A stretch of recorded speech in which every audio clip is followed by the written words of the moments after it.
திருப்பரங்குன்றத்தில் தீப விவகாரம் பெரும் சர்ச்சையை ஏற்படுத்தி இருக்கக்கூடிய நிலையில் திருப்பரங்குன்றத்தில் 144 தடை ஏன் பிறப்பிக்கப்பட்டது என்று அரசு தரப்பு தன்னுடைய விளக்கத்தினை நீதிமன்றத்தில் பதிவு செய்து வருகிறது. தொடர்ந்து விவரங்களோடு செய்தியாளர் மாரிசாமி இணைந்திருக்கிறார். மாரிசாமி, தொடர்ந்து அரசு தரப்புல வைக்கப்பட்டிருக்கக்கூடிய வாதங்கள் என, நீதிபதி தரப்புல இருந்து என்ன கேள்விகளை முன் வச்சிருக்காங்க, நிலவரம் என்ன மாரிசாமி?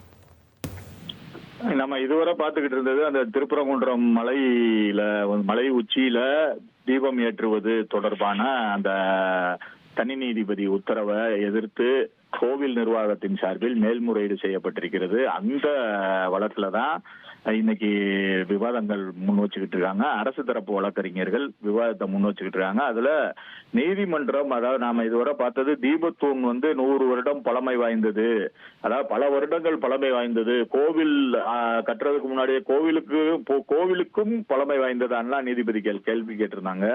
அதுல அரசு தரப்புல இருந்து என்ன சொல்றாங்கன்னா, தீபத்தூண் என்பதில் கடந்த 100 வருடங்களுக்கும் மேலாக தீபம் ஏற்றப்படவில்லை, அதாவது 1864 சொல்றாங்க சம்திங். அதுல 1850க்கு அப்புறம் அதுல தீபம் ஏத்தல அப்படின்றதுக்கு இது இருக்கு அப்படின்னு சொல்றாங்க. அப்புறம் 1862ஆம் ஆண்டு முதல் வழக்கத்தில் இல்லாத ஒரு விஷயத்தை உடனடியாக நடைமுறைப்படுத்த உத்தரவிட வேண்டிய அவசியம் இல்லை அப்படின்றாங்க. அப்புறம் கார்த்திகை தீபம்ன்றது ஒரு இடத்துலதான் ஏத்தணும், 2 இடத்துல ஏத்துறது மத நம்பிக்கையை புண்படுத்தும் சொல்லியிருந்தாங்க.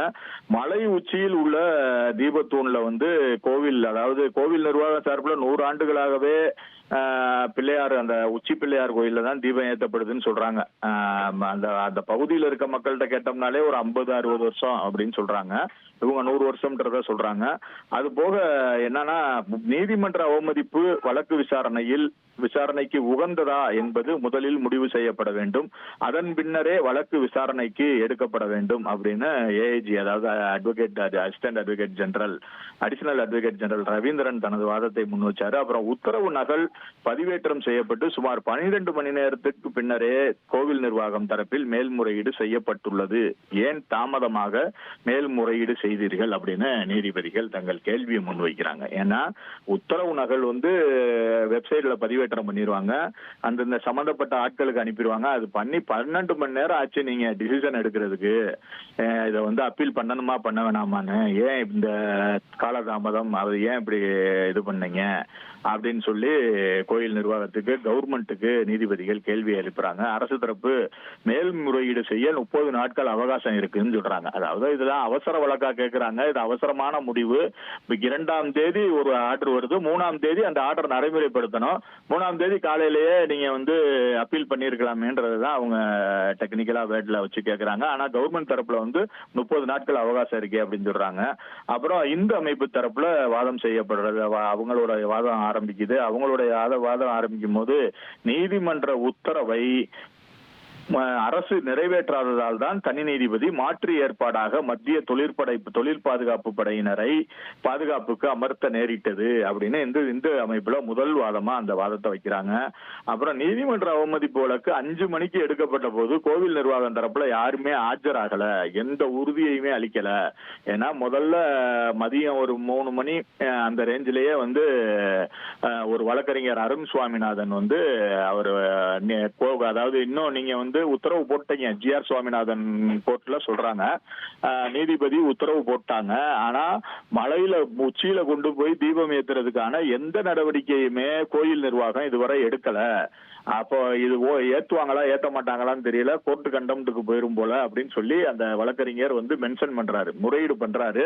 அதனோட சேர்ந்தே அந்த மனுதாரர் ராம ரவிக்குமாரும் அந்த நீதிமன்ற அவமதிப்பு ஆயிருமா அப்படின்னு சொல்லி கேட்கிறாரு. அப்போ நீங்க மனுவா போடுங்க, நாங்க விசாரிச்சுக்கிறோம் அப்படின்னு ஜட்ஜி சொல்லிட்டாங்க.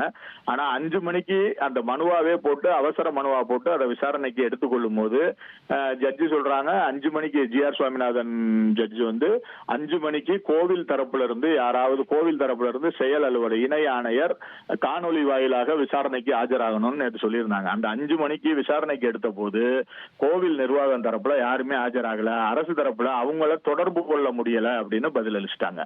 யாரும் ஆஜராகவில்லை, எந்த உறுதியையும் அளிக்கல. அரசு தரப்பில் முன்கூட்டியே நீதிமன்ற அவமதிப்பு வழக்கு தாக்கல் செய்யப்பட்டதாக தெரிவிக்கப்பட்டிருந்தது. ஆனால் இல்லை, நீதிமன்ற அவமதிப்பு தொடர்ந்தது 6:05 மணிக்கு தான். அதை தொடர்ந்து நீதிபதி 6:05 மணிக்கு தான் வழக்கையே, அந்த நீதிமன்ற அவமதிப்பு வழக்க விசாரணைக்கு எடுத்தாரு. காவல்துறையினர் போதுமான பாதுகாப்பு அளிக்காத காரணத்தினாலதான் அந்த சிஐஎஸ்எஃப், மத்திய தொழிலக பாதுகாப்பு படையினர் என சொல்லக்கூடிய சிஐஎஸ்எஃப் பாதுகாப்பை வழங்க உத்தரவிட்டாரு. நீதிமன்ற அவமதிப்பு வழக்கு தாக்கல் செய்த ராம ரவிக்குமார் தரப்புல இருந்து இந்த வாதத்தை வைக்கிறாங்க. அதுபோக காவல்துறை பாதுகாப்பு வழங்க இயலாது என தெரிவித்தார்களா அப்படின்னு நீதிபதி கேள்வி கேட்கிறார். ஏன்னா தமிழ்நாடு காவல்துறை இந்த இதுக்கு நீதிமன்றம் சொல்லியும் நாங்க பாதுகாப்பு வழங்க முடியாது அப்படின்னு சொன்னாங்களா, வழங்க முடியாது இயலாது அப்படின்னு சொன்னாங்களான்னு கேட்கிறாங்க.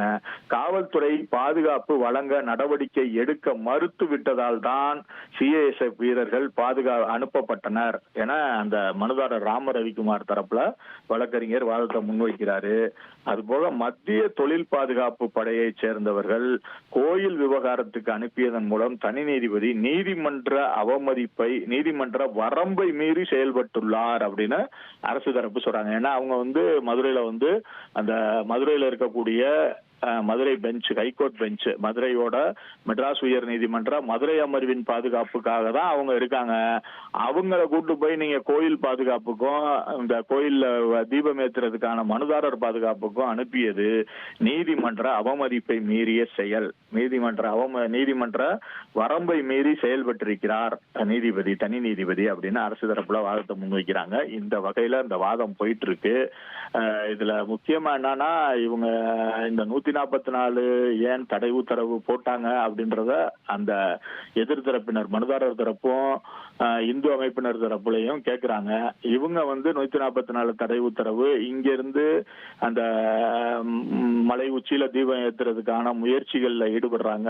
இந்த அமைப்பினர் அவங்க 10 பேர் தான் வரணும், ஆனா அதிகமான ஆட்கள் வந்தாங்க, இதெல்லாம் சொல்லி அதனாலதான் போட்டப்பட்டுச்சு. அங்கிட்டு சட்டம் ஒழுங்கு சமூக நல்லிணக்கம் கெடும் வகையில் இருந்ததுனால இப்ப கெட்டு போய் தான் கிடக்கு அந்த ஏரியாலேயே அப்படின்றத முன் வச்சு தனி நீதிபதி வரம்பை மீறிவிட்டார், நீதிமன்ற அவமதிப்பு எடுக்க வேண்டிய அவசியமில்லாத நேரத்தில் நீதிமன்ற அவமதிப்பை எடுத்து விட்டார், இது சட்டத்திற்கு புறம்பானது போன்ற வாதங்கள் எல்லாம் முன் வச்சிருக்காங்க. இந்த வாதங்கள் தொடர்ந்து நடைபெற்றுக்கிட்டு இருக்கு. உங்களுடைய விரிவான தகவல்களுக்கு நன்றி மாரிசாமி. தவிர்க்க முடியாத தம்ப்நெயில்ஸ், கலக்கலான கண்டென்ட்ஸ், சினிமாவும் சீரியஸ் பிரச்சனைகளும், பல வருடங்கள் இடைவெளி கலகலப்பும் கைகலப்பும்,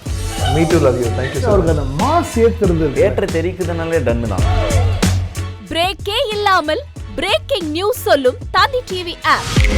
இன்ஸ்டா தலைமுறை வரை இறங்கி அடிக்கும் தந்தி டிவியின் டிஜிட்டல் எக்ஸ்க்ளூசிவ். அது தண்ணிக்குள்ள போகும்போது ஹேங் ஆயிடுச்சு. உங்களுக்கு விஜய் சார் எந்த அளவுக்கு ரொம்ப பிடிக்கும்? Of course, Malayalis are huge Vijay sir fans. ரெண்டு பேருமே ரொம்ப பிடிக்கும் எனக்கு. தந்தி டிவி ஆப்பை இலவசமா டவுன்லோட் செய்யுங்க, ஃபாலோ பண்ணுங்க, சப்ஸ்கிரைப் பண்ணுங்க, என்ஜாய் பண்ணுங்க.